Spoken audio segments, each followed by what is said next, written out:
Okay, let's dive into this. Welcome to today's Explainer, where we're going to tackle something that is just incredibly stressful, right? That totally paralyzing universal experience of trying to figure out our careers and, well, our futures.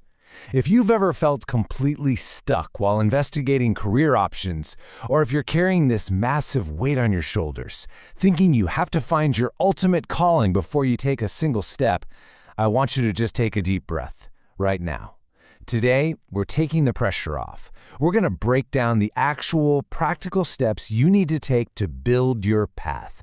And spoiler alert here, it does not involve waiting for some magical lightning bolt from the universe. To kick things off, we've got to address the elephant in the room.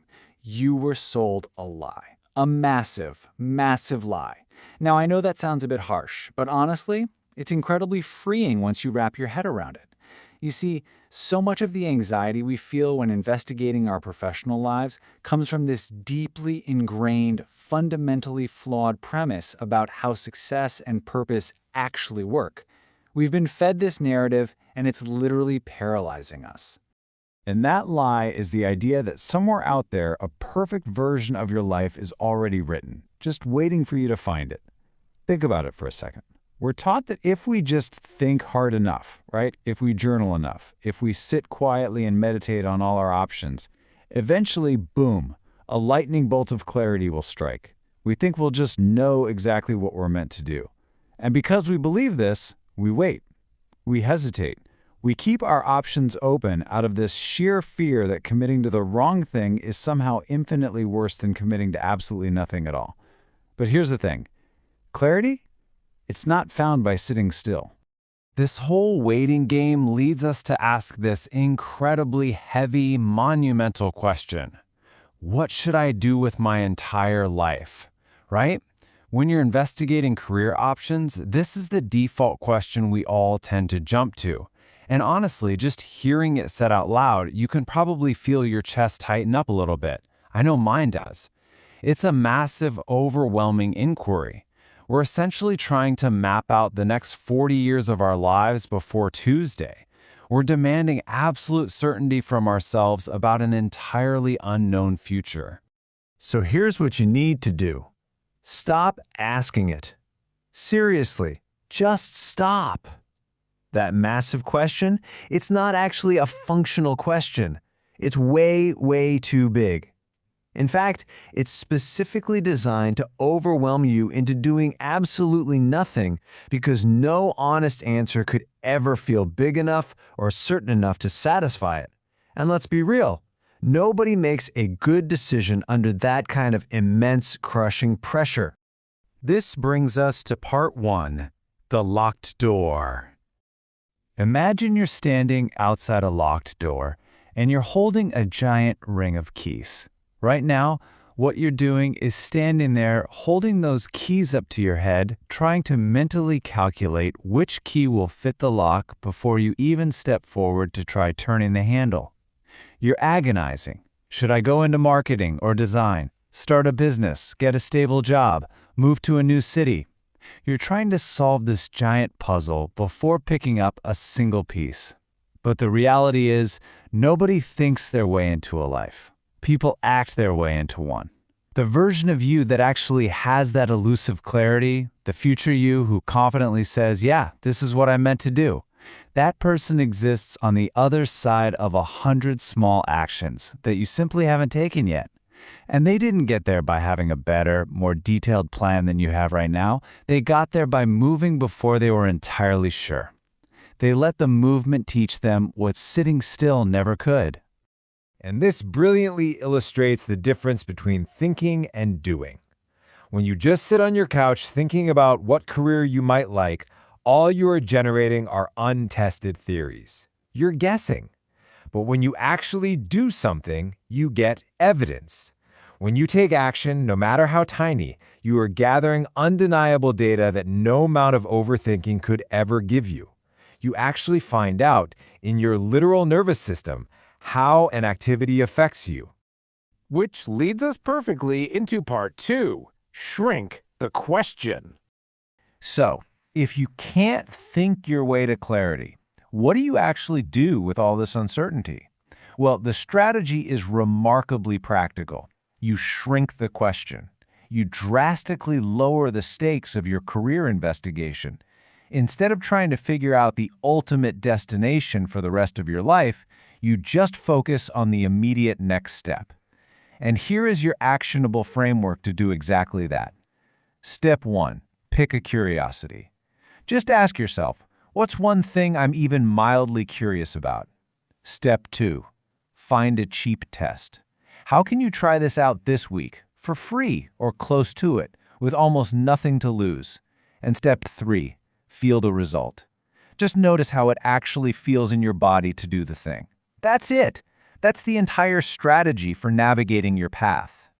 Let's rapidly pace through exactly how accessible these micro-experiments really are.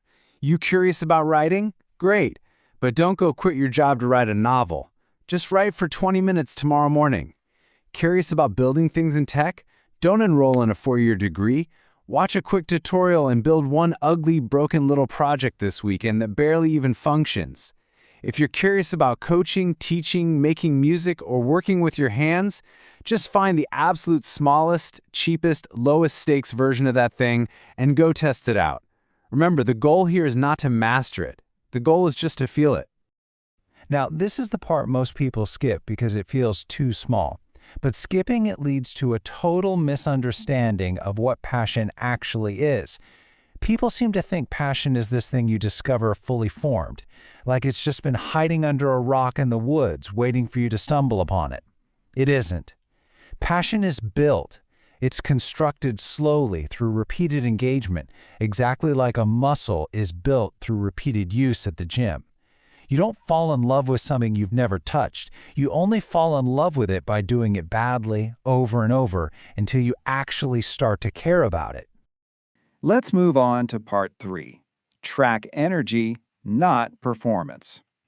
Now, what's really interesting about this slide is that it gives us the ultimate compass for evaluating all these tiny career experiments you're going to run.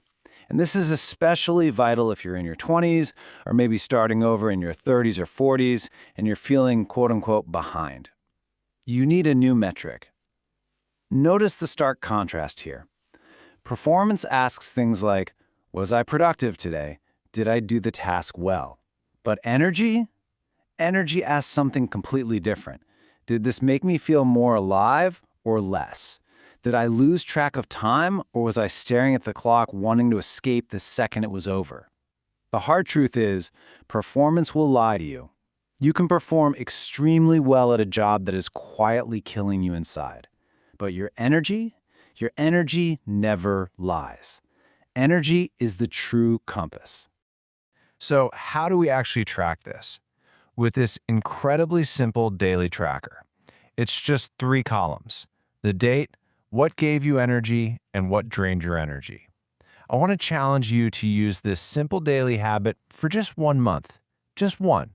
At the end of each day, take 2 minutes to jot down 1 or 2 things for each column. You don't need an expensive life coach. You don't need a complex 50-page personality test to tell you your direction. If you just do this for a month, a clear, undeniable directional pattern will emerge. Honestly, it always does. As you start running these tests and tracking your energy, things might feel a bit messy. They might feel uncertain. You might feel totally lost.